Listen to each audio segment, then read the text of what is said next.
السلام علیکم ورحمۃ اللہ وبرکاتہ۔ الحمدللہ والصلاۃ والسلام علی رسول اللہ۔ سامعین کرام، ہماری سوسائٹی کے اندر ایک بہت بڑا گناہ جو بڑی سپیڈ کے ساتھ پھیل رہا ہے وہ ہے اپنی اولادوں کو قتل کرنا۔ آپ سوال کر سکتے ہیں کہ اپنی اولاد کو انسان کیسے قتل کرتا ہے؟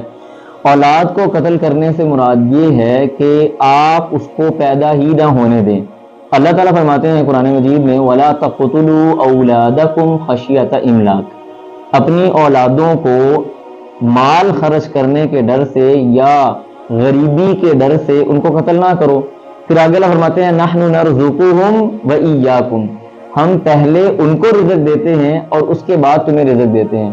تو ہمارا رزق بعض اوقات آتا ہی ہماری اس اولاد کی وجہ سے ہے جس کو اللہ سبحانہ و تعالی ہمیں عطا کر رہے ہیں، اور ہمارے ہاں یہ برائی بڑی کامن ہو گئی ہے، انتہائی کامن ہو گئی ہے کہ بچے دو ہی اچھے، یا خاندانی منصوبہ بندی یا دیگر اس قسم کے معاملات یا اشتہارات جس کے ذریعے کوشش یہ کی جاتی ہے کہ اولاد کم سے کم رکھی جائے کہ ہمیں شاید ہمارے پاس غریبی، بھوک یا افلاس کا کوئی معاملہ ہو جائے گا۔ سوچیں کہ جب آپ نہیں تھے اللہ تعالیٰ نے آپ کو بھی رزق فراہم کیا، اور آپ کے لیے اللہ تعالیٰ نے یہاں پہ سارے مواقع فراہم کیے، تو آنے والی جو اولاد یا نسل یا بچے یا بچیاں ہیں وہ بھی اپنا رزق انشاءاللہ ساتھ لے کے آئیں گے۔